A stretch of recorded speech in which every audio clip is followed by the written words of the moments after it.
आज हमारे साथ एक बार फिर देश के जाने माने रक्षा विशेषज्ञ, रणनीतिकार कर्नल आर एस सिंह साहब मौजूद हैं।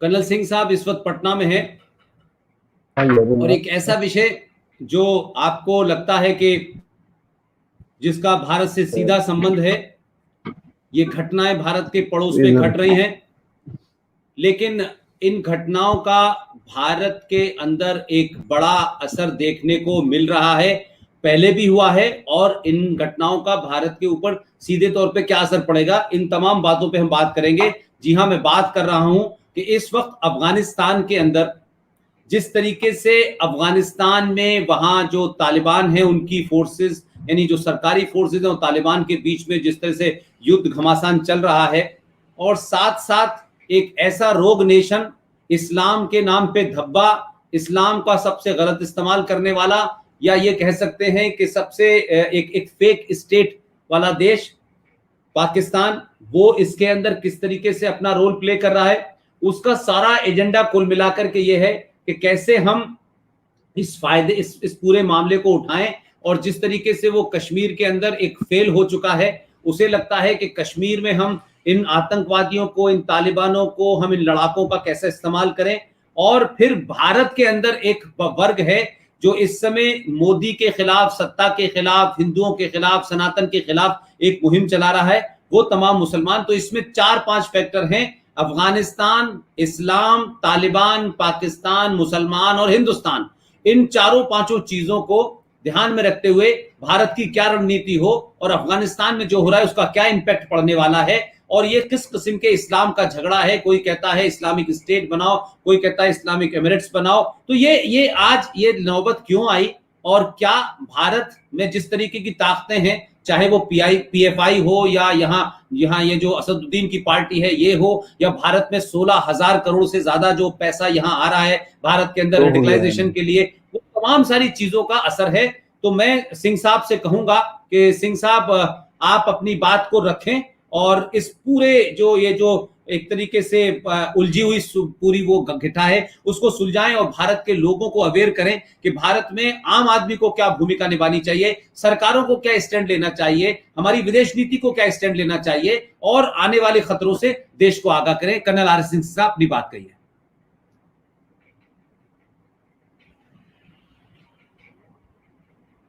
सिंह साहब,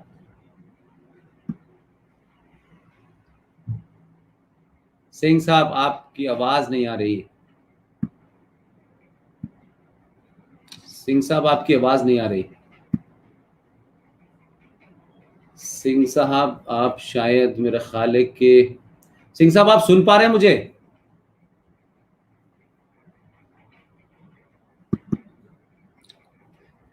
सिंह साहब आप नहीं सुन पा रहे। मैं समझता हूं कि थोड़ा सा कुछ करें,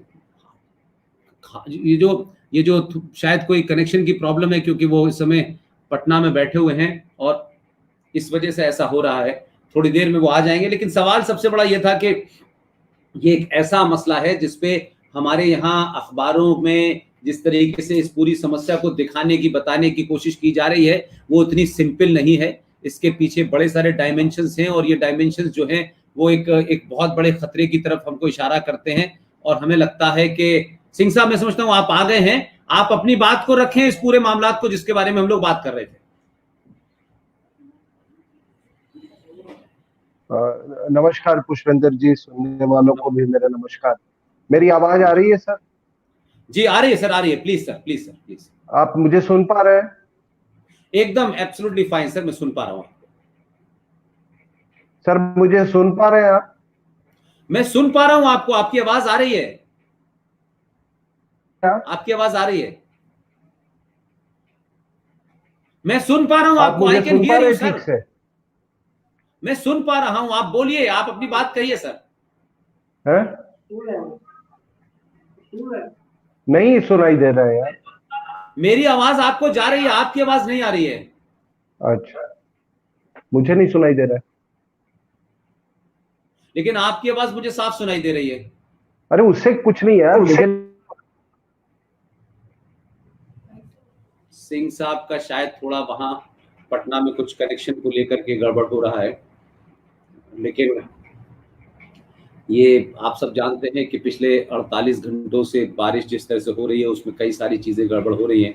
मैं समझता हूँ कि सिंह साहब जल्दी होंगे, लेकिन अफगानिस्तान को लेकर के वहाँ जो भी कुछ हो रहा है वो नई बात नहीं है। जो तालिबानों को खड़ा किया गया, पाकिस्तान ने पैसे लेकर के तालिबान को खड़ा किया, फिर वो इस्लाम वर्सेस आपने लेफ्ट एक युद्ध किया है, रशिया के खिलाफ युद्ध किया, और उसके बहाने आप पाकिस्तान ने इस्लाम के नाम पे करोड़ों रुपया कमाया और करोड़ों लोगों को उन्होंने वहां आतंकवादी बनाया, और उनका एजेंडा ये था कि अमेरिका को हमारी जरूरत है, तो उन्होंने अमेरिका की जरूरत के साथ साथ अपनी जरूरत को वहां वो दिया, और उसके बाद कोशिश हुई कि किस तरीके से हम इसको वो करें। सिंह साहब आप आ गए, अगर मेरी आवाज सुन रहे हैं तो आप अपनी बात कहिए।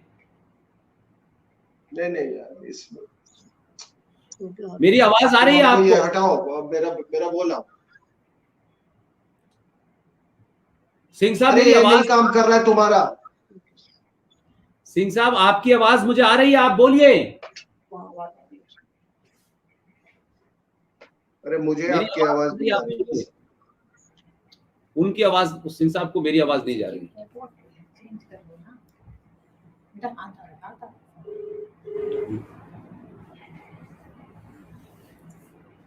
हेलो हेलो, सिंह साहब आपकी आवाज मुझे आ रही है, मेरी आवाज शायद आपको नहीं आ रही है।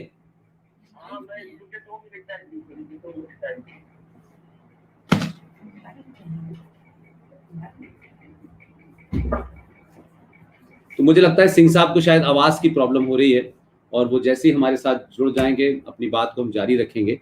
लेकिन ये टॉपिक है, इसके बारे में मैं समझता हूँ कि एक आम भारतीय को पता है कि अफगानिस्तान के अंदर क्या होता रहा है, और आज वहाँ इस बात का झगड़ा है कि ये जो अफगानिस्तान है क्या ये इस्लामिक राज्य कहलाएगा या ये वहाँ उसको एमिरेट कहेंगे। तो ये हाँ, मेरी आवाज आ रही है आपको? अभी आ रही। प्लीज अपनी सिंह साहब आ गए हैं, मैं समझता हूं कि इस थोड़े से इंटरप्शन के लिए मैं माफी चाहता हूं, लेकिन सिंह साहब अपनी बात आप रखिए।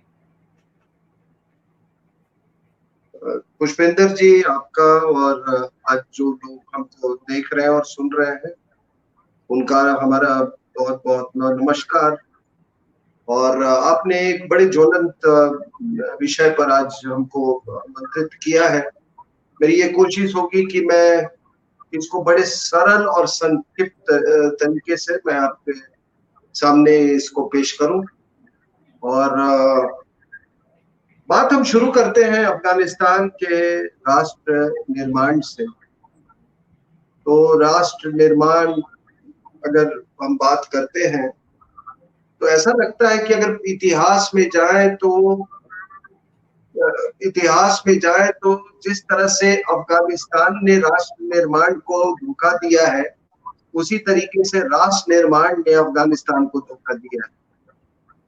और कुछ लोग जो कि अफगानिस्तान को इतिहास को अच्छी तरह से जानते हैं, उनका ये मत है कि जब बाहरी खतरा आता है तब तो ये एक हो जाते हैं, और उस समय आपको एक राष्ट्र की का एक कोई स्वरूप दिखता है। लेकिन जैसे ही वो जब बाहरी खतरा टल जाता है तो ये फिर गृह युद्ध वहां पे शुरू हो जाता है। यही इतिहास रही है अभी तक की अफगानिस्तान की। और आप ज्यादा नहीं, आप 20 साल पहले आपकी सोच को ले जाते हैं तो 2001 का वर्ष था जब ये ऑपरेशन एंड्योरिंग फ्रीडम शुरू हुआ था। उस समय आपने देखा कि नदर्न अलायंस ने किस तरीके से आपस में मिलके इन्होंने इसी तालिबान के खिलाफ इन्होंने किस तरह से अमेरिकन को सहायता दी, उनको हर तरह की सुविधा दी, और उनके साथ मिलके लड़े अमेरिकन के साथ। लेकिन जब विजय प्राप्त हुई, यानी कि जब वहां से तालिबान को उखाड़ के फेंक दिया और वो फिर पाकिस्तान में और पहाड़ों में जब वो मेल्ट कर गए वहां से, तो उसके बाद से इनकी आपस में उनका युद्ध न कहे तो एक बहुत आपस में एक गहरा संग्राम कहिए, एक संग्राम छिड़ गया। और वो संग्राम में कौन था साहब? उसमें आपको याद होगा जो उस समय उज़्बेक के नेता थे रशीद दोस्तम, एक बहुत बड़े वो गवर्नर लॉर्ड थे, उज़्बेक थे। अत्ता मोहम्मद जो कि एक ताजिक थे। जनरल फहीम जो बाद में डिफेंस मिनिस्टर बने, उन्होंने अपनी सेना का अफगान नेशनल आर्मी में विलय करवाने से मना कर दिया। तो जब हम अफगानिस्तान की बात करते हैं तो केवल ये ना समझे कि केवल वहां पे अफगान लोग ही रहते हैं या पश्तून ओरिजिन के लोग हैं। वहां की आपको मैं अगर बनावट बता दूं, करीब 44 to 45% जो वहां की पॉपुलेशन है वो पश्तून की है। उसके बाद ये 25% ताजिक है, कोई 10% हजारा है, 8% उज़्बेक है, और 84% वहां सुन्नी है, 16% शिया है वहां पे। तो ये कोई अगर ये सोचता है कि ये केवल ये पश्तून का ये मोनोलिथ है, ये ऐसी बात नहीं है। अभी किसी वजह से मैं नहीं जानता क्या, जो हमने इनकी ताकत देखी थी 2001 के पहले उज़्बेक्स और ताजिक्स की, वो ताकत अभी देखने को मिल नहीं रही है। शायद वो अभी तक संगठित नहीं हुए हैं। और इसलिए अगर कोई ये सोचता है कि तालिबान का बिल्कुल फ्री रन हो जाएगा हमेशा के लिए, और हमेशा के लिए उनका वर्चस्व रहेगा और हमेशा के लिए कब्जा हो जाएगा, तो ये सोच अपने आप में ठीक नहीं है। मैंने आपको वहां की बता दी, 25% ताजिक लोग हैं। अब होता क्या है कि ये सारे ताजिक हो गए, हजारा हो गए, उज़्बेक हो गए, पश्तून हो गए, शिया हो गए, सुन्नी हो गए, तो ये इस्लाम तो इनको कई जब बाहर का कोई खतरा आता है तो इनको जोड़ के रखता है। और इस्लाम की ही वजह से एक तरह का एक स्वरूप है एक राष्ट्र का। लेकिन इस्लाम से ज्यादा कहीं वहां जो कबीले जो कबीली और नस्ली जो सोच जो है, यानी कि एथनिसिटी की सोच और रेस का सोच, वो कहीं पर ज्यादा वहां पे उसका वर्चस्व है, उसका प्रभाव है। तो हमेशा इस्लाम वर्सेस एथनिसिटी, ये वहां पर हमेशा ये चलता रहा है और आगे भी यही होगा। आज आपको मैं एक खबर बताता हूं कि रशिया ने ये उज़्बेक और ताजिकिस्तान के साथ मिलकर अभी वो बॉर्डर पर एक्सरसाइज करने की उन्होंने घोषणा की है। वो सिर्फ इसीलिए क्योंकि वो एक संदेश देना चाहते हैं तालिबान को कि ऐसा मत सोचना कि तुम्हारे लिए ये फ्री रन है। तो राष्ट्र निर्माण जो है वहां पे, मैंने कहा कि राष्ट्र निर्माण वहां पे एक मृग तृष्णा की तरह कभी भी अफगानिस्तान को हासिल नहीं हुआ है। और ये तालिबान जैसे, अब इस्लाम तो जोड़ के रखता है, लेकिन जैसे ही बाहरी खतरा कम होता है तो वो कड़ियां जो है वो टूटने लगती है। और पुष्पेंद्र जी, मैं देख रहा हूँ वो कड़ियां वो टूटना शुरू हो गई है। अभी कुछ वीडियो वायरल हुआ था जिसमें ये दिखाया गया कि किस तरीके से हजारा लोग जो वहां पे आ रहे थे, तो उनको चुन चुन के उनसे पूछा गया कि तुम हजारा हो, और उनको कोल्ड ब्लड में तालिबान ने मारा। तो ये है इस्लाम का स्वरूप। अभी जो आपके एक जो दानिश सिद्दीकी जो वहां पे जो रिपोर्टिंग कर रहे थे वहां, वो कोई वॉर जोन से, जी, वो कोई वॉर जोन से रिपोर्टिंग नहीं कर रहे थे, उसको आप वॉर जोन नहीं कहेंगे। क्योंकि जो पार्टीज वहां पे जो प्रोटैगनिस्ट हैं, जो एक दूसरे के खिलाफ है, ये तालिबान और अफगान फोर्सेस दोनों मुसलमान है। तो दोनों पक्ष मुसलमान, जो रिपोर्टिंग कर रहे थे वो मुसलमान। तो कहीं भी हमको तो मुसलमान को रैयत देखने को मिल नहीं रही है। अब बात आती है इसका नाम पे। तो देखिए, ऐसा है कि अफगानिस्तान एक मुल्क तो सदियों से रहा है। क्यों? क्योंकि वहां पे अफगान जो है वो मेजॉरिटी कम्युनिटी, 40 अफगान के नाम से वो जाने जाते हैं, तो पश्तून है, इसलिए वहां पर अफगान मेजॉरिटी कम्युनिटी में उससे वो अफगानिस्तान का ये का कॉन्सेप्ट है, और उसी पे पूरी नेशन जो है वो उस पर निर्भर करती है। अब आप, मैंने पहले भी ये बात कही है कि दुनिया में आप देखेंगे कि जितने मुल्क हैं, जितने देश हैं, ज्यादातर अपने मेजॉरिटी कम्युनिटी से जाने जाते हैं। जैसे कि आप सेंट्रल एशिया में ले लें, उज्बेकिस्तान ले लें, ताजिकिस्तान ले लें, कजाकिस्तान ले लें, किर्गिस्तान ले लें, ठीक है। तो वहां पे अभी ये भी सुनने में आया कि कुछ किर्ग लोग थे, तो किर्ग लोगों को उस तरफ ये अफगानिस्तान में वो कभी विस्थापित हो गए थे, यहाँ पे उनको भी मार के भगाया गया है, और अभी तालिबान ने उनको मार के भगाया है। तो ये सबसे बड़ी जो अभी जो कश्मोकश है, जो सबसे बड़ा उनका अभी जो कंफ्यूजन जो चल रहा है, जो दोहा में बातचीत हुई है, ये सरकारी पक्ष में और ये तालिबान के जो प्रतिनिधि है, तालिबान कहता है कि नहीं, हम इसको Islamic state of Islamic emirate को हम अफगानिस्तान बताएंगे, इसको बनाएंगे, इसका नाम रहेगा इस्लामिक एमिरेट ऑफ अफगानिस्तान। और उनका कहना है, जो सरकारी प्रतिनिधि है, ये रहेगा इस्लामिक रिपब्लिक ऑफ अफगानिस्तान। अब यहीं पे मॉडर्न इस्लाम और मेडिएवल इस्लाम का देखो किस तरीके से कंटेस्ट होना शुरू हो गया है। अगर इस्लामिक एमिरेट ऑफ अफगानिस्तान आप कहते हैं, तो इसका मतलब है कि आप बात कर रहे हैं शरीयत की, आप शरीयत की बात कर रहे हैं।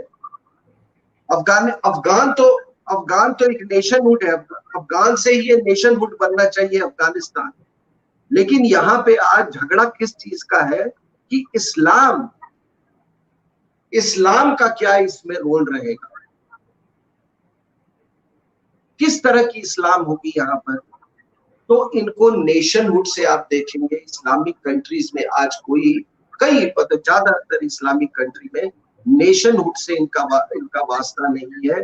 इनका वास्ता केवल है कि Islam as a political tool, जो आप बात करते हैं कि ये मजहब एक पॉलिटिकल टूल है, ये किस तरीके से इसको पॉलिटिकल टूल के तरह इसको इस्तेमाल किया जाएगा। अब मैं आपको एक और छोटी सी बात बता देता हूं कि अभी इमरान खान ने कहा, एक वक्तव्य ने कहा कि यूगुर मुसलमानों का जो ट्रीटमेंट है, उसको लेकर हम चाइना के वर्जन को हम एक्सेप्ट करते हैं। यानी कि जो भी चाइनीज बोल रहे हैं वो कहे कि हमारी इतने गहरे रिश्ते हैं, हमारे भाई के रिश्ते हैं, इसलिए जो भी चाइनीज कह रहे हैं, चाइना कह रहा है यूगुर मुस्लिम्स के ट्रीटमेंट के बारे में, हम उसी को सच मानते हैं। यानी कि उनका कहना कि वो री-एजुकेशन कैंप्स जो वहां पर उन्होंने बनाए हैं, वो उसका स्वागत करते हैं, इसका मतलब उसका समर्थन करते हैं। दाढ़ी नहीं रखना, बुर्का नहीं पहनना, वो उसका समर्थन करते हैं, इमरान खान समर्थन करते हैं। तो ये देखिए किस तरीके से इस्लाम को एज अ पॉलिटिकल टूल इस्तेमाल किया जा रहा है। अब अगर ये इमरान खान बोल रहे हैं, तो मुझे आप ये बताएं कि कल को अगर मान लीजिए हाइपोथेटिकली, अगर, और इसकी काफी संभावना भी है कि काबुल पे उनका कब्जा हो जाता है और वहां पर तालिबान की सरकार वहां पे बैठ जाती है, तो क्या उनका भी रवैया ईस्ट तुर्किस्तान मूवमेंट पर इसी तरीके का होगा, यानी यूगुर मुस्लिम्स को लेके? एक बड़ा बुनियादी सवाल कि आप तो अपने यहां कह रहे हैं कि इस्लामिक अमीरात ऑफ अफगानिस्तान होगा, जहां पे शरिया लागू होगा, और इनके जो बेनिफैक्टर हैं, जो इनके आका हैं, Pakistan military intelligence establishment ISI, क्या पाकिस्तान की जो दर्शन है इस्लाम के, चाइनीज इस्लाम के प्रति जो दर्शन है यूगुर्स को लेके, क्या उस वही दर्शन तालिबान का भी होगा? अगर तालिबान का वो दर्शन होता है तो साहब उम्मा क्या और कैलिफेट क्या और ये शरीयत क्या? इसका मतलब कि ये एक सरासर pure political tool, Islam is a pure political tool. अब देखिए, ये जो ये अपने री एजुकेशन कैंप्स जिंगजियांग प्रोविंस में यूगुर के लिए, वहां पर कोई थोड़ी इनको शिक्षा, उनको कोई रिवीजन कोर्स कराया जा रहा है इस्लाम का या कुरान का, या ये बताया जा रहा है कि देखो कुरान में ये नहीं, असलियत में ये लिखा है। री एजुकेशन कोई रिफॉर्म, उनको कोई रिफॉर्मेशन नहीं है सर। उनको उनका जो पर्पस है वो बिल्कुल क्लियर है कि अभी तक जो आपके दिलो दिमाग पे जो भी आप इस्लाम के प्रति जो आपकी भावना थी, उस भावना को आप फर्ज करें, उसको अपने अंदर से निकालें, और जो कम्युनिस्ट पार्टी ऑफ चाइना की जो सोच है उस मुताबिक अपने आप को ये ढाल ले। बहुत सिंपल सी बात है। उसके खिलाफ ना कोई तालिबान बोल रहा है, ना पाकिस्तान बोल रहा है, उन्होंने समर्थन कर दिया। और देखिए फिर आप, मैंने जैसा कहा कि तालिबान क्या आगे क्या करता है वो देखिए। तो देखिए, जब हम बात करते हैं अफगानिस्तान की, तो जो हमारे आज जो सुनने वाले जो दर्शक हैं हमारे साथ जुड़े हुए हैं, मैं उनको बता दूं कि ये स्ट्रेटेजिकली एक बहुत ही अहम एरिया है।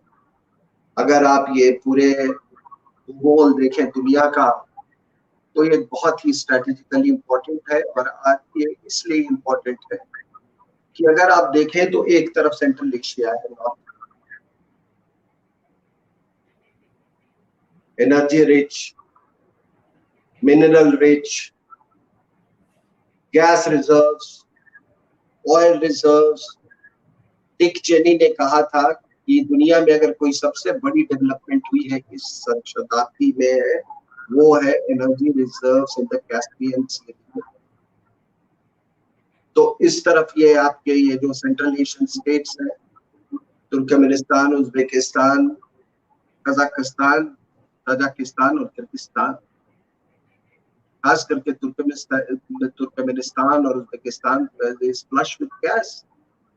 कजाकिस्तान में आपको मालूम है कि वहां पर यूरेनियम के कितने बड़े बड़े खान, और इसीलिए रशिया ने वहां पे, आपको मालूम है कि वो 19वीं सेंचुरी में उन्होंने उस पर कब्जा जमाया था, और फिर ये ग्रेट गेम शुरू हो गया।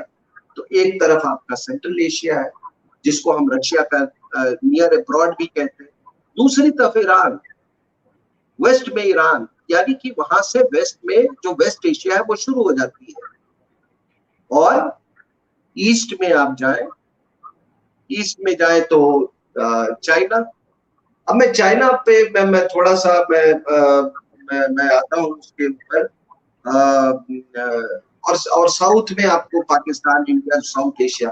तो West Asia, South Asia, Central Asia और चाइना। अभी जब बड़ी चर्चा हो रही थी जब CAA को लेके, तो पार्लियामेंट में हमारे गृह मंत्री ने कहा, उन्होंने कहा कि हमारा अफगानिस्तान के साथ बॉर्डर है। किसी ने कहा कि आप अफगानिस्तान से आप कैसे कह रहे हैं कि आपके साथ बॉर्डर? तो उन्होंने कहा कि थोड़ा सा अपना भूगोल जो है उसको सही कर लीजिए।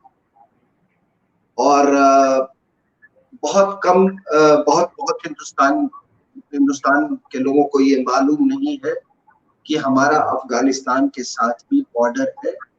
ये बॉर्डर पीओके अगर हमारे जब भी हम हासिल कर लेंगे वापस पीओके पे, तो हमारे पास अफगानिस्तान के साथ 105 किलोमीटर का बॉर्डर होगा। उसको वखान कॉरिडोर कहते हैं।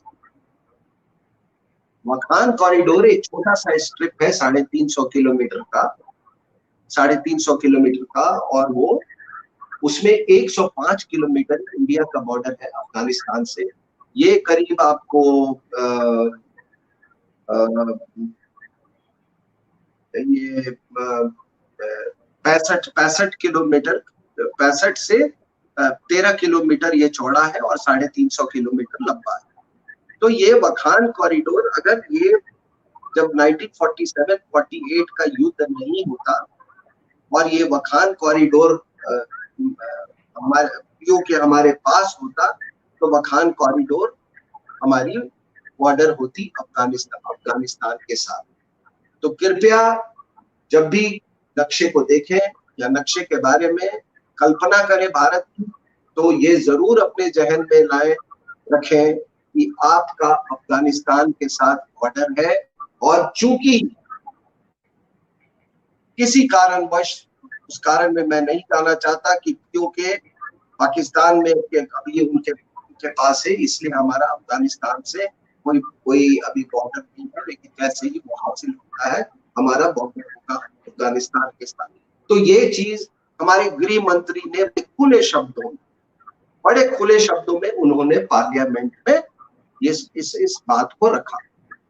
अब पीओके का मैं इसी का एक और पहलू है कि अगर पीओके 47-48 की लड़ाई नहीं हुई होती, ये अंग्रेजों ने ये हमारे साथ ये खेल नहीं खेला होता, 47-48 वाली जो दोनों जगह पे जो ब्रिटिश आर्मी चीफ्स थे वो फिक्स्ड मैच नहीं खेलते, तो हमारा अफगानिस्तान के साथ बॉर्डर भी होता वखान कॉरिडोर के साथ, और पाकिस्तान का चीन के साथ कोई बॉर्डर नहीं।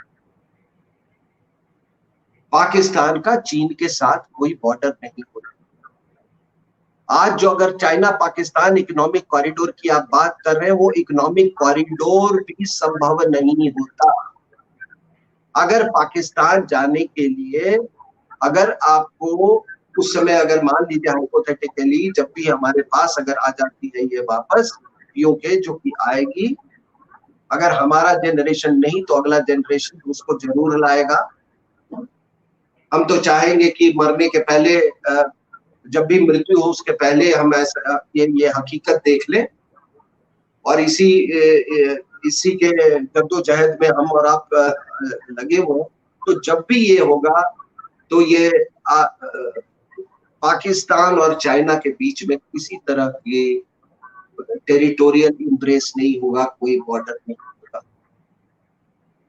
और अगर आप वखान कॉरिडोर के उसमें जाए तो वहां पे जो ऊपर में है, बिल्कुल अगर ईस्ट में चले जाए तो वखजीर पास है, करीब 16,000 फीट के ऊपर में वो वखजीर पास है। और ये पूरे वखान कॉरिडोर है, कोई 12,000 की वहां पे 12,000 की जनसंख्या है, अगर आप कुल जनसंख्या वहां पे वेरी स्पार्सली पॉपुलेटेड। तो ये वखजीर पास की एक बड़ी कमाल की बात है, और ये जानना चाहिए लोगों को कि ये एक ऐसी जगह है कि जहां पे टाइम लाइन जो है वो 3.5 घंटे से चेंज कर जाता है। अगर आप पास के इस तरफ और उस तरफ 3.5 घंटे का फर्क, और ये 76 किलोमीटर का बॉर्डर है। बहुत ही, मैंने कहा, दुर्गम पहाड़ी इलाका है, 16,500। चीन जो है उसमें एक टनल बनाना चाहता है,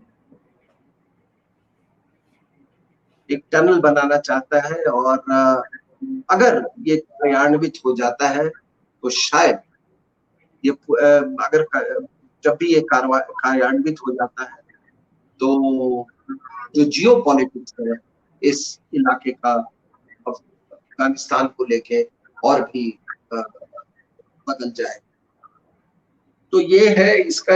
और जब मैं आपको बात बता रहा था कि किस तरीके से स्ट्रैटेजिकली सामरिक रूप से कितना अहम है अफगानिस्तान, तो मैं ये भी बता दूं कि इनका कोई अगर वो वखान वाला अगर मैं नहीं होगी तो हमारा वो हिस्सा में 2400 किलोमीटर पाकिस्तान के साथ बॉर्डर है अफगानिस्तान का।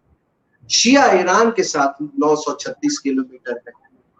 तुर्कमेनिस्तान के साथ कोई 724 किलोमीटर है। 137 किलोमीटर उज्बेकिस्तान से के साथ है और ताजिकिस्तान के साथ 1206 किलोमीटर का बॉर्डर। तो ये आपको मालूम है कि अफगानिस्तान जो ये बहुत अहमियत रखता था पहले भी। जो अमीर थे वहाँ अब्दुल-रहमान, 1873 में जब ये एंग्लो अफगान वॉर हुआ था, उसके बाद से फॉरेन पॉलिसी और डिप्लोमेसी जो है वो ब्रिटिश के हाथ में आ गई थी। और 1893 में डूरैंड लाइन, अंग्रेजों ने डूरैंड लाइन बनाया था, वो ग्रेट गेम के तहत ही। उनको बड़ा डर था। मैं इसलिए थोड़ा इतिहास में जा रहा हूं क्योंकि ये जियो पॉलिटिक्स यानी ज्योग्राफी और पॉलिटिक्स, ज्योग्राफी नहीं बदलती है साहब, हालात बदल जाते हैं। पॉलिटिक्स इसीलिए जियो पॉलिटिक्स डायनेमिक चीज है, लेकिन ज्योग्राफी। तो ये क्या था कि जब रशियंस वहां पर आ गए थे, संक्षेप में आपको बता रहा हूं कि जब ये सेंट्रल एशियन देशों में आ गए थे कॉटन के लिए और बाकी उसके लिए, तो उन्होंने जब बाद में आपको मालूम है कि सोवियत यूनियन का भी हिस्सा है, तो उस समय अंग्रेजों को एक बहुत बड़ा खौफ था, एक बहुत बड़ा डर था कि ऐसा न हो कि वहां से ये रूल करके अफगान और ये पख्तून्स को लेके हमारी तरफ ये हिंदुस्तान में की तरफ कूच कर। इस चीज का उनको बहुत खौफ था। तो 1893 में इन्होंने डूरैंड लाइन बनाया और ये जितनी पश्तून पॉपुलेशन है उसको 2-3 हिस्सों में बांट दिया। एक तो जो अफगानिस्तान में रहेंगे, दूसरा ये आपके खैबर पख्तूनख्वा में दूसरा हिस्सा, और तीसरा जिसको आप फाटा बोलते हैं, फेडरली एडमिनिस्ट्रेटिव जो एरिया था, ट्राइबल एरियाज था, इसको 3 हिस्सों में उन्होंने इसको बांटा। मैं इसलिए इसकी बात आज इसलिए कह रहा हूं क्योंकि अभी तक की जो सरकारें जो है पुष्पेंद्र जी, उन्होंने डूरैंड लाइन को नहीं रिकॉग्नाइज किया, मतलब अफगानिस्तान की सरकारों के बाद। जब तालिबान भी थी, जिसको इतना बड़ा पेट्रनेज प्राप्त था पाकिस्तान का, आपको मालूम है कि ये नसरुल्लाह बाबर की ये तैयार की हुई थी फौज थी, उसके भी रूल में डूरैंड लाइन को उन्होंने मान्यता नहीं दी। आज डूरैंड लाइन पे पूरी फेंसिंग हो रही है, 28% फेंसिंग वहां पे कंप्लीट हो गई है। कोई वहां पे 1000 से ज्यादा वहां पे फोर्ट्स बनाए जा रहे हैं, छोटे छोटे फोर्ट्स, ये पूरे 2400 है। अब देखने वाली बात, ये क्या तालिबान अब डूरैंड लाइन को रिकॉग्नाइज करेगा? और अगर नहीं करता, अगर करता है तो उसके लिए समस्या है। फिर कभी भी ये पश्तून एकता नहीं होगी साहब, अगर वो कर लेता। और नहीं करता है तो फिर तालिबान जैसे, ये तहरीके तालिबान पाकिस्तान जैसे संगठन, ये हमेशा वहां पे ये रहेंगे, एक्टिव रहेंगे वहां पे। तो इसीलिए मैंने कहा कि इस चीज को आप समझ लीजिए, दीज आर द ये सर्टेन नुआंसेस कि आने वाले दिनों में अगर आप ये सोच रहे हैं कि तालिबान का बिल्कुल वर्चस्व रहेगा, बिल्कुल उसको चुनौती नहीं होगी और उनको क्लियर रन रहेगा, ऐसी बात नहीं। मेरे अपने विश्लेषण में मुझे ऐसा नहीं लगता है। तो ये मैंने आपको ये कहा कि अब यहाँ पे देखिए कि कई की पॉइंट्स हैं, की ट्रांजिट पॉइंट्स हैं। अफगानिस्तान आपको मालूम है एक लैंडलॉक्ड कंट्री है और कोई 1200 किलोमीटर 1200 किलोमीटर ये east to west, 1240 kilometre east to west और नॉर्थ टू साउथ 565 किलोमीटर। ये एक लैंडलॉक्ड कंट्री। अब इसके दो ही रास्ते हैं। इस लैंडलॉक्ड कंट्री का या तो समुद्र के रास्ते आप अरेबियन सी में चले जाए पाकिस्तान होके, या नहीं तो फिर आप ईरान होके पर्शियन गल्फ में है। तो दो ही रूट है वहां। तो अभी जो आपने देखा कि कोई अभी खबरें आ रही हैं कि जितने ये क्रॉसिंग पॉइंट्स है, जैसे हेरत हुआ, कुद्दुस हुआ, तोकाराम हुआ, खैबर हुआ और ये स्पिन बदौलत। आप तो उस बॉर्डर पे गए हैं पुष्पेंद्र जी, वो चमन वाले बॉर्डर पे। जी, चमन बॉर्डर। हाँ, तो वहां पे वहां के अंगूर बड़े बड़े फेमस होते हैं। जी पहले जी, सही कहा। भारत में अंगूर, जी अंगूर वहीं से आते हैं। तो अभी वहां पे क्या है कि वहां पे बड़ा गहरा एक तरह का एक बहुत व्यापक युद्ध चल रहा है। ये स्पिन बोल्डक के ऊपर में। और स्पिन बोल्डक का मतलब होता है, सब जगह जगह आप देखेंगे स्पिन का मतलब होता है व्हाइट और बोल्डक का होता है डेजर्ट। तो ये इसलिए अहमियत रखता है ये, क्योंकि ये रूट जो है इनको अरेबियन सी तक ले जाता है। और इसमें आप समझ सकते हैं कि कोई 70,000 लोग डेली इधर से उधर पाकिस्तान और अफगानिस्तान के बीच में आते जाते रहते हैं। 900 ट्रक्स एवरी डे, प्रतिदिन 900 ट्रक का आवागमन होता है।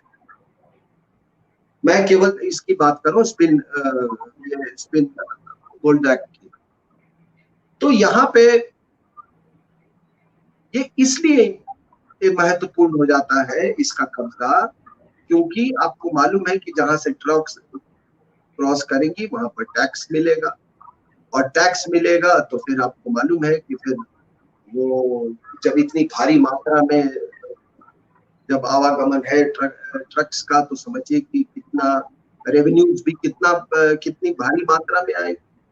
और मैं तमाम बाकी भी क्रॉसिंग पॉइंट्स की मैं बात कर रहा हूँ जिसका कह रहे हैं कि तालिबान का कब्जा हो गया है। लेकिन यहाँ पे बहुत ही क्लोजली कंटेस्टेड ये चल रहा है। अभी हालात क्या है, कुछ लोग कह रहे हैं कि इसका तालिबान पे कब्जा हो चुका है। मैं सर्टेनिटी के साथ नहीं कह सकता हूँ, लेकिन सबसे बड़ी बात है ये, लेकिन सबसे बड़ी जो अभी महत्वपूर्ण घटना हुई कि जो वहां के वाइस प्रेसिडेंट और पहले इंटेलिजेंस चीफ थे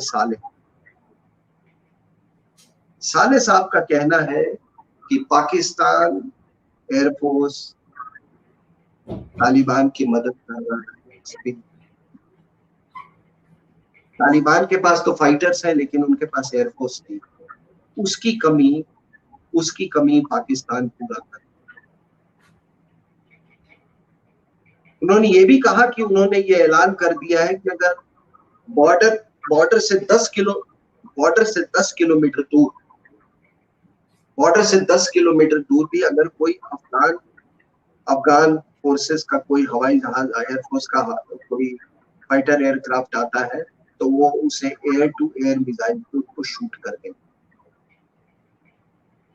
साले साहब ने ये भी कहा है कि क्लोज एयर सपोर्ट, यानी कि वहां के जो जमीनी जो तालिबान फाइटर्स है उनके सपोर्ट में भी बम गिराए जा रहे हैं वहां पे पाकिस्तान एयरफोर्स के द्वारा।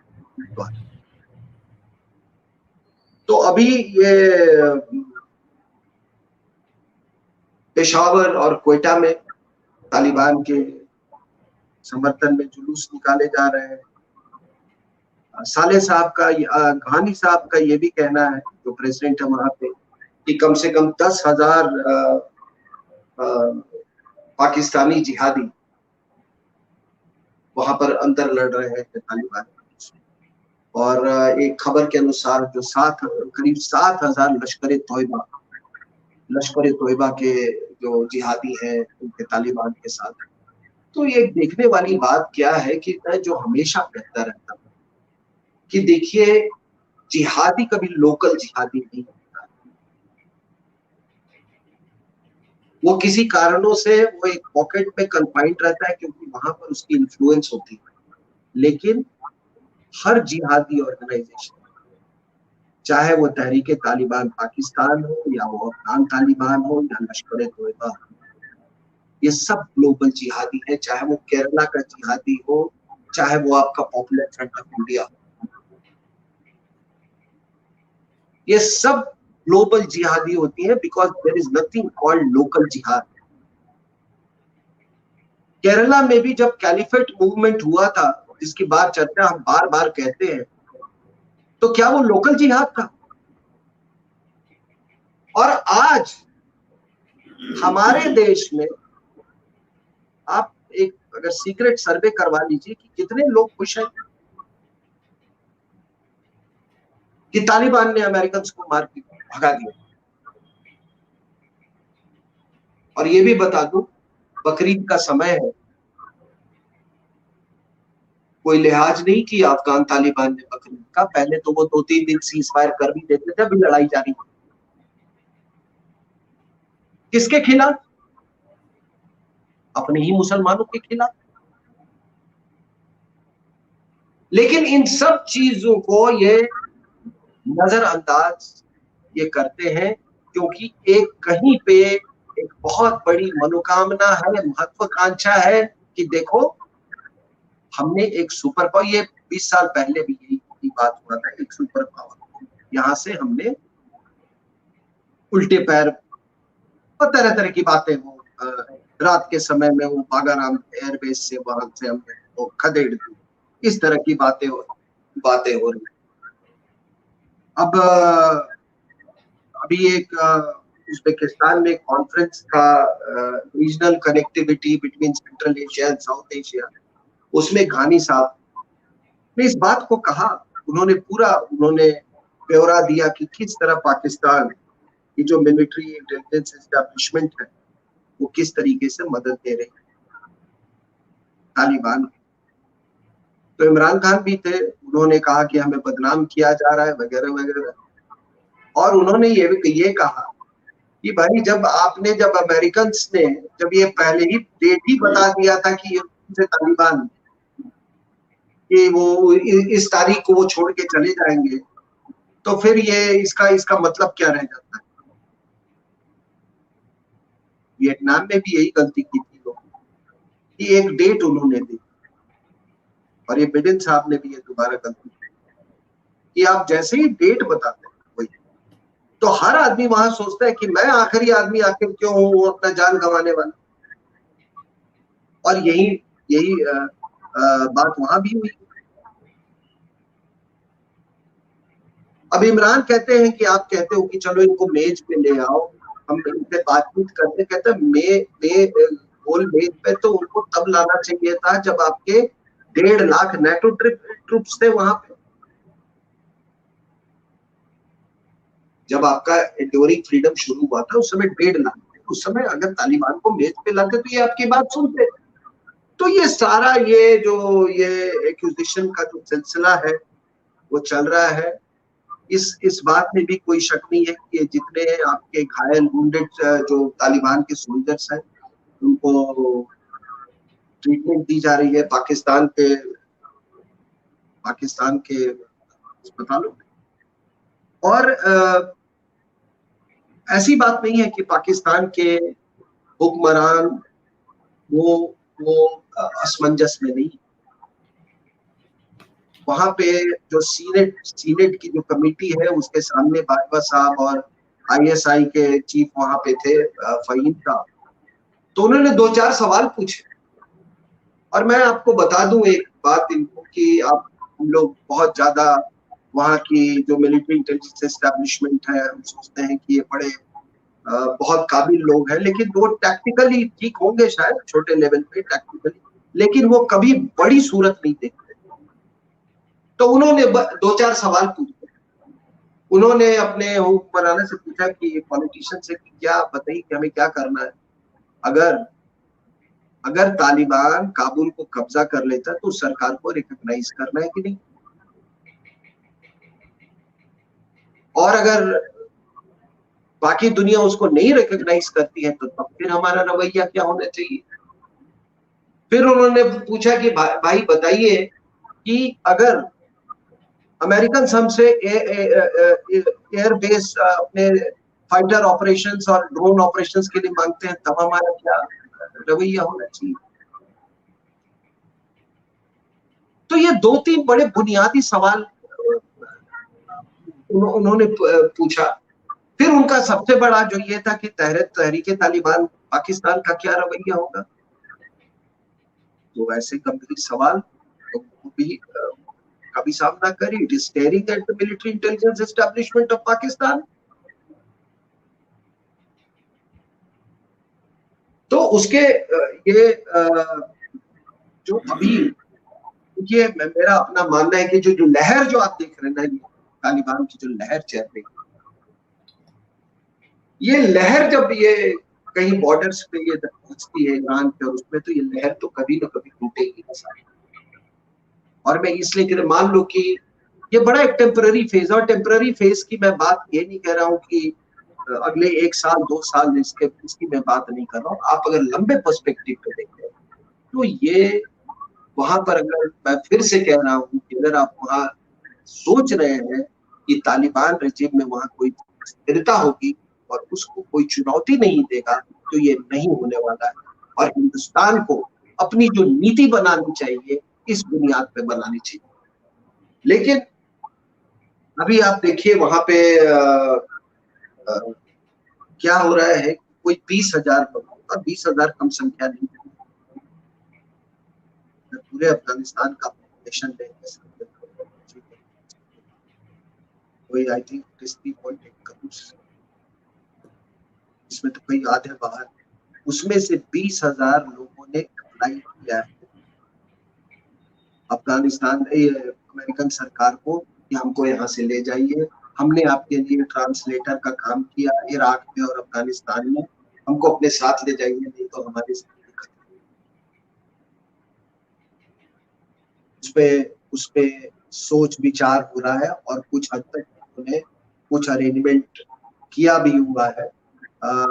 कितने लोग ले जाएंगे मैं ये नहीं पता, लेकिन ये 20,000 की इतनी बड़ी कॉन्स्टिट्यूएंसी, इनका क्या होगा आप बताइए, क्या सलूक करेंगे इसके साथ अफगानिस्तान तालिबान। एक बात बिडेन साहब ने कही, उन्होंने कहा कि हम अफगानिस्तान हम राष्ट्र निर्माण के लिए तो गए नहीं। ये सबसे अच्छी बात होगी। कोई बाहरी ताकत आपका राष्ट्र निर्माण नहीं कर सकती, और ये हिंदुस्तान के भी संदर्भ में ये बहुत इंपॉर्टेंट है। हमारे जो लोग जो क्या जिसको कहते हैं जो वेस्ट से बहुत स्मिटन है, अमेरिका से और यूके से और बाकी तमाम इससे, अगर वो सोचते हैं कि वहां की विचारधारा वहां की संस्कृति से आपका राष्ट्र का निर्माण हो सकता है, वो राष्ट्र का निर्माण नहीं हो सकता। तो बिडेन ने एक बहुत सही बात कही कि राष्ट्र निर्माण की अफवानी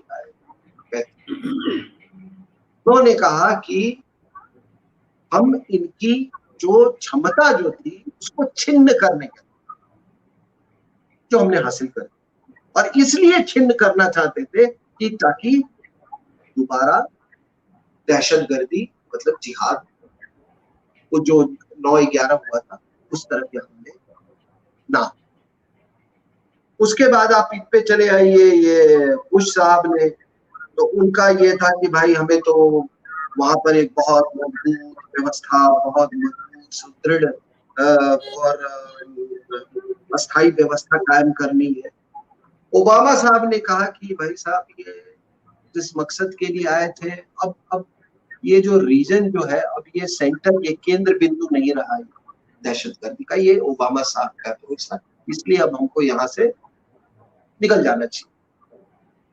लेकिन आप एक बताइए कि विडंबना क्या है? ये तमाम, अब ये देखिए, ये लोगों को मैं ये हिपोक्रेसी दिखाता हूँ। पुष्पेंद्र जी, आप उस समय सक्रिय होंगे पाकिस्तान में, जब ये ओसामा बिन लादेन मारा गया था, वो कहाँ था? He was not in Afghanistan. Correct, correct. He was in Pakistan. ठीक है? तो क्या आपने 2400 लोगों को, 2400 सोल्जर्स को, और मतलब $1 ट्रिलियन आपने 20 साल में केवल अल-कायदा और ओसामा बिन लादेन के लिए आपने खर्च किया? और वो भी ओसामा बिन लादेन हमला को पाकिस्तान में जाके, तो which is the epicentre of terrorism?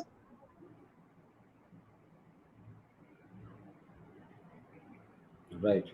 आज आप तालिबान से बातचीत करने के लिए आप मदद ले रहे हैं पाकिस्तान की। आप किसकी मदद ले रहे हैं? जो कि सबसे बड़ा प्रोजेनाइटर, जहां से पूरी मतलब ये उत्पन्न होती है, जब वो कोल्ड वॉर के समय में जब ये पूरी जिहादी इंडस्ट्री असेंबल की गई थी, सबको मालूम है कि असेंबल करने वाले कौन थे? आईएसआई, पाकिस्तान की मिलिट्री इंटेलिजेंस एस्टेब्लिशमेंट। पैसा आया था सऊदी अरेबिया से, बाकी सपोर्ट आया था, हथियार आया था अमेरिका से, तो ये तीनों का कॉम्बिनेशन था। तो अगर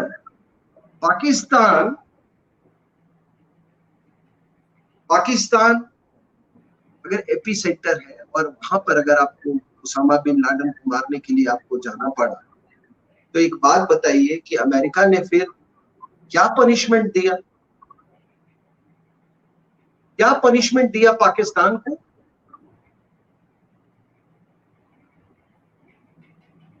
तो इसलिए मैं ये बात इसलिए कह रहा हूं कि हमारे यहाँ हिंदुस्तान में हम बहुत ज्यादा निर्भर करने लगते हैं वेस्टर्न पावर्स पे।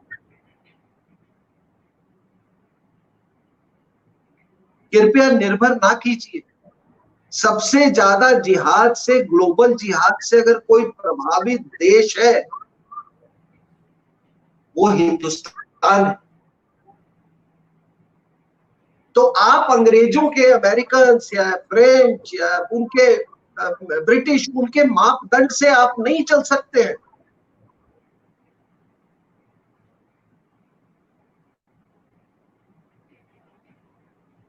अभी ये सबसे बड़ी इंटरेस्टिंग बात है कि जब ये 2001 में ये जब पूरा ऑपरेशन एंड्योरिंग फ्रीडम शुरू हुआ, तो इसको क्या नाम दिया गया साहब? इसको जामा पहनाया गया वॉर अगेंस्ट टेररिज्म। लेकिन आप बताइए कि आपको मालूम है कि Taliban has not been declared a terrorist organisation till today.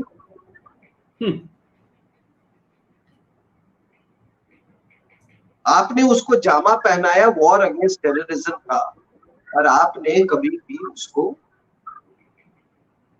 उसको मतलब एक टेररिस्ट जिस तरह से लश्कर तोयबा वगैरह ऑर्गेनाइजेशन, जैश मोहम्मद को किया, Taliban has not been declared a terrorist organisation.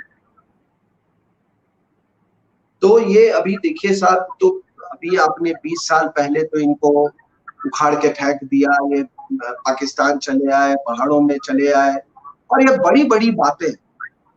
ये भी मैं हिंदुस्तानी हूँ कहता कि please be don't be taken away by this rhetoric, mother of all bombs. अब हमारे यहाँ हिंदुस्तान में, अरे देखो मदर ऑफ ऑल बॉम्ब्स, अब देखना क्या होगा। नहीं, don't get carried away.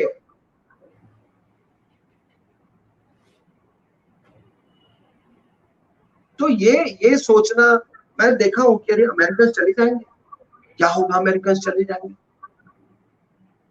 उनकी मर्जी है, उनका स्ट्रेटेजिक इंटरेस्ट है, उनका जियोपॉलिटिकल इंटरेस्ट है, उनका ऑयल लॉबी जो कहता है, उनका जो गैस लॉबी जो कहता है वो करते हैं, उनको जरूरत पड़ती है तो वो तालिबान के साथ बात करते हैं वो गैस के लिए। Unicorn was in direct talks with Taliban या तुर्कमेनिस्तान से पाइपलाइन बिछाने के लिए।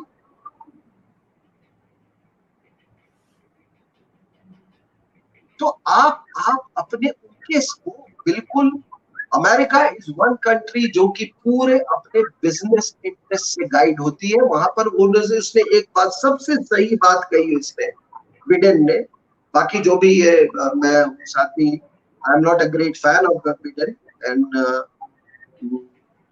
आई think he is too old, जो मुझे देखने को मिलता है कि he is too old to be the president of a big country like USA। तो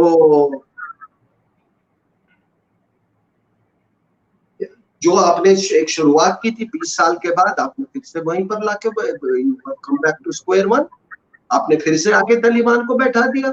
और आप किससे बातचीत कर रहे हो? आप किससे निगोशिएटिंग टेबल पे बातचीत कर रहे हो? दोहा में किससे बात कर रहे हो? उन लोगों से जो कि अभी भी महिलाओं और बच्चों के साथ दहशतगर्दी कर रहे हैं अपने ही देश में। अब पाकिस्तान कहता है कि हिंदुस्तान इसमें क्यों इतना इंटरेस्ट ले रहा है। ये जितने अभी आपके लाहौर में जो बम धमाके हुए, वो कह रहे हैं कि भारत की इंटेलिजेंस एजेंसीज ने करवाया है। अफगानिस्तान से हमारा क्या लेना देना है बॉर्डर में? तो पहली बात मैंने बता दी आपको कि बॉर्डर हमारा है। दूसरा चीज है कि हमने वहां बहुत हेवी इन्वेस्टमेंट किया, $3 बिलियन का इन्वेस्टमेंट किया हुआ है, क्योंकि हम उसको एक एक्सटेंडेड नेबर मानते हैं। और अगर ऐसे ही सवाल अगर हम पूछने लगे तो हम भी पूछ सकते हैं कि आखिर काठमांडू, ये नेपाल में इतना हेवी प्रेजेंस पाकिस्तान का,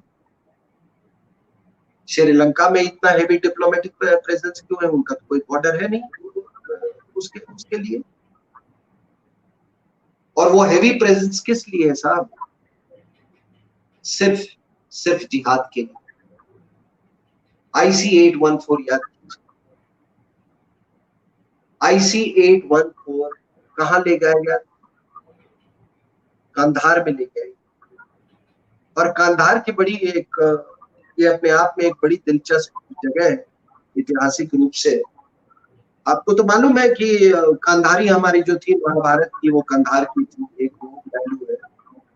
दूसरा ये था कि भाई अकबर का वहीं पालन पोषण हुआ काफी सालों तक, हुमायूं को भी वहीं शरण मिला। उसके बाद ये मुगलों से सफा, जो ईरान की सफाविद डायनेस्टी जो थी, उसने कंधार को ले लिया, सफाविद डायनेस्टी ने। और उसके बाद से आपको मालूम है कि ये शाहजहां ने इसको 2-3 बार सीज करने की कोशिश की, सब कंधार को, फेल कर गया। फिर उसने औरंगजेब को भेजा, वो भी फेल कर गया। फिर उसने अपने दूसरे बेटे वो दारा शिकोह को भेजा, वो भी फेल कर गया। और उसके बाद अहमद शाह अब्दाली ने उसी को कंधार को ही बेस बना के मराठास के खिलाफ उसने जंग छेड़ी। तो इसलिए अगर ऐतिहासिक रूप से देखें और या स्ट्रेटेजिक रूप से देखें तो आपको ये सारा ये उसका स्ट्रेटेजिक इम्पोर्टेंस जो है वो केवल उसका स्वरूप थोड़ा बदलता है, लेकिन जियोग्राफी, जियोपॉलिटिक्स का जो जियोग्राफी पार्ट जो होता है वो काफी हद तक स्थायी होता है।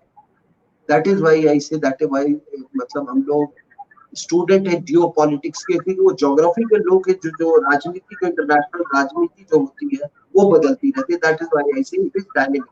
तो इसीलिए मैंने एग्जाम्पल दिया आपका। तो कंधार में हमारा ये हुआ। कश्मीर हमारे लिए इसलिए भी इंपॉर्टेंट है कि पूरा जो ग्लोबल जिहादी फ्रेमवर्क है भारत के खिलाफ, वो अफगानिस्तान से जुड़ा। आपके केरला से जो लोग 22 जो गए हैं इस्लामिक स्टेट में, जो लोग ज्वाइन किए वहां पे, जिसमें 4 महिलाएं भी हैं, जिसका जिक्र मैंने पिछले बार किया, वो कहाँ गए साहब इस्लामिक स्टेट में? वो अफगानिस्तान में। आपके कश्मीरी जिहादियों का, कई कश्मीरी जिहादियों का वहां पे प्रशिक्षण होता रहा है अफगानिस्तान में। गजवाए हिंद का हिस्सा अफगानिस्तान के भी जिहादी हैं वो भी। 1947 में जब ये कबीलों का ये हुआ तो उसमें कौन थे? पश्तून लोग थे उसमें अफगानिस्तान, लेकिन उसी एक्सट्रैक्शन के लिए। तो आप डेमोग्राफिकली, सोशियोलॉजिकली, मजहब के नजरिए से, ग्लोबल जिहाद के नजरिए से, अगर सबसे ज्यादा इम्पैक्ट अफगानिस्तान का है तो वो है हिंदुस्तान के ऊपर। और ये भी आपको बता दूं कि अफगानिस्तान में हिंदुस्तान के चाहने वाले बहुत हैं सर, क्योंकि उन्होंने पाकिस्तानियों का, आप मुझसे बेहतर जानते हैं इस चीज को,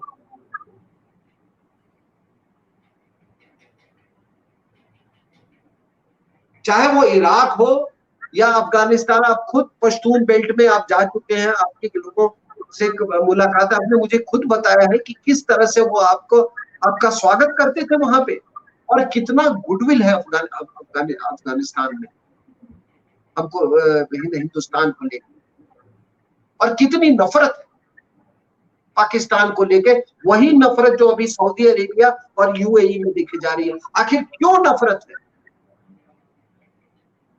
क्योंकि ये नालायक अपने आप को इस्लाम का ठेकेदार समझते हैं,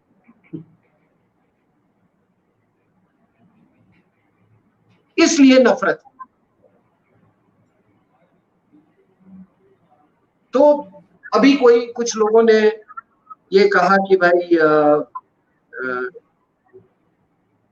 अगला अलग अलग देशों का रवैया क्या होगा इस पे, तालिबान पे। तो देखिए, रशियंस तो उनके साथ बातचीत में थे, उनके साथ संवाद चल रहा था, लेकिन वो भी बहुत केयरफुली देख रहे थे कि अगर ये सिविल वॉर पुष्पेंद्र जी जारी रहता है तो फिर आपको विकल्प उसमें से निकालना पड़ेगा। रूस के लिए भी वो मुश्किल होगा। ईरान भी इनका पहले समर्थन कर रहा था, लेकिन जब से इन्होंने ये कहा कि Islamic emirate of Pakistan, sorry Afghanistan, तो वो उन्होंने कहा कि ये तो हमारे लिए बहुत डेंजरस हो जाएगा, ईरान के लिए। चाइना कभी डायरेक्टली इन्वॉल्व नहीं, इट्स बेसिकली ए बनिया कंट्री। वो अपना कमर्शियल इंटरेस्ट देखते हुए वो कदम उठाएगा, और जो भी काम उसको इंटरेस्ट करवाना होता है, ये पाकिस्तानी जिहादियों से वो अपना काम करवाए। लेकिन हिंदुस्तान का क्या रवैया होना चाहिए? मैं ये मेरा आखिरी, ये मैं इसके बाद में कंक्लूड करूंगा। कुछ लोगों का ये कहना है, कुछ लोगों का नहीं, बहुत लोगों का सुनने और पढ़ने को आता है, मिलता है कि हमको तालिबान से बातचीत करनी चाहिए, हमको तालिबान से संबंध स्थापित करना चाहिए, हमको प्रैक्टिकल होना चाहिए। तो आप बताइए कि मैंने कहा कि जिस जिहादी दहशतगर्दी, जिहादी टेररिज्म का हम निरंतर शिकार हो रहे हैं, उसके सबसे बड़े अभी सिंबल्स, क्या हम बातचीत कर रहे हैं?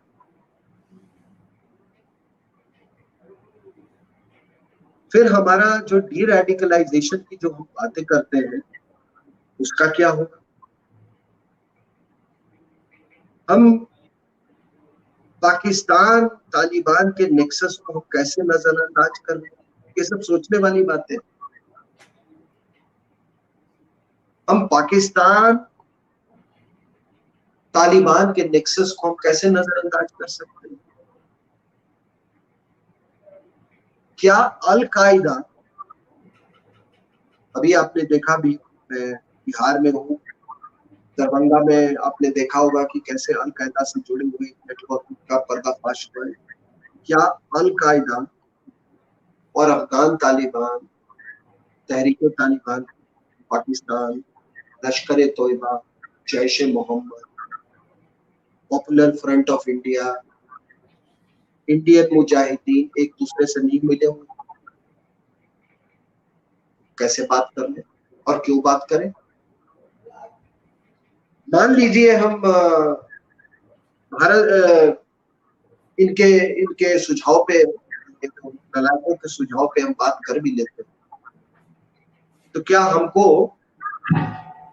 अफगान तालिबान बोलेगा कि आइए हम आपका स्वागत है, अफगानिस्तान में जो डेवलपमेंट हुआ आप कर रहे हैं तो उसको जारी रखिए?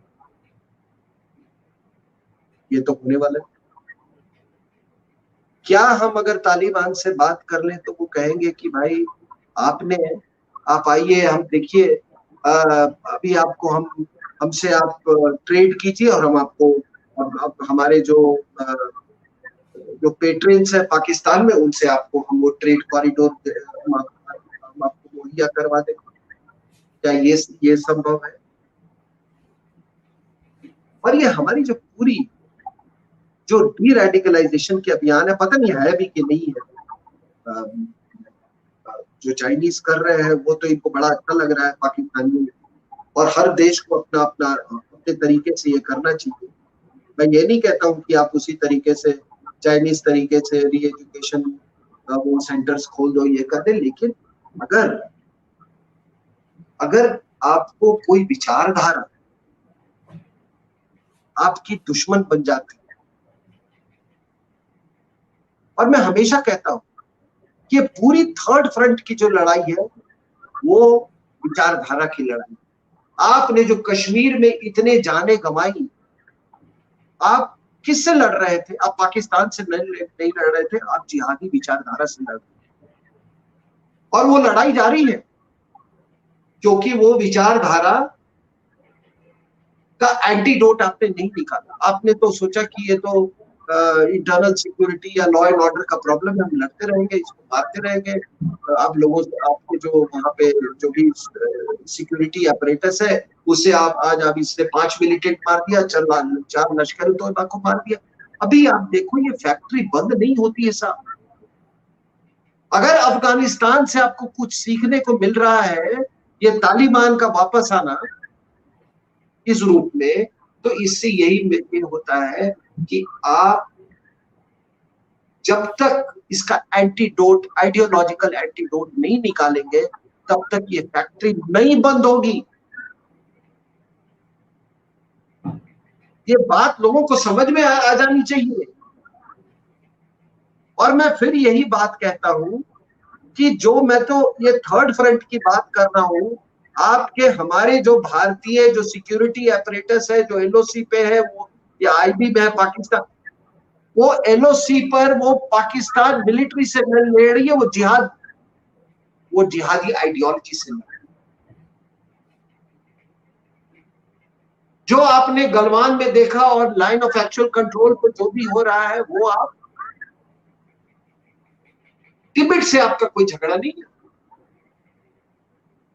आपका कम्युनिस्ट आइडियोलॉजी से झगड़ा है। लोगों को ये मालूम होनी चाहिए कि आखिर इतना वक्त क्यों लिया था चाइना ने। वो तो शुरुआत के ही दिनों में वो आप पर हमला कर देता। वो तिब्बत पे जब तक उसने पूरा अपना पैर नहीं जमा लिया, 1950 में तिब्बत में घुसा, 12 साल में जब पैर जमा लिया तब उसने आप पर हमला किया। तब तक उसने आइडियोलॉजिकली रूप से वहां उसने बैठ मतलब काफी हद तक बना ली। तो ये आइडियोलॉजी की लड़ाई है।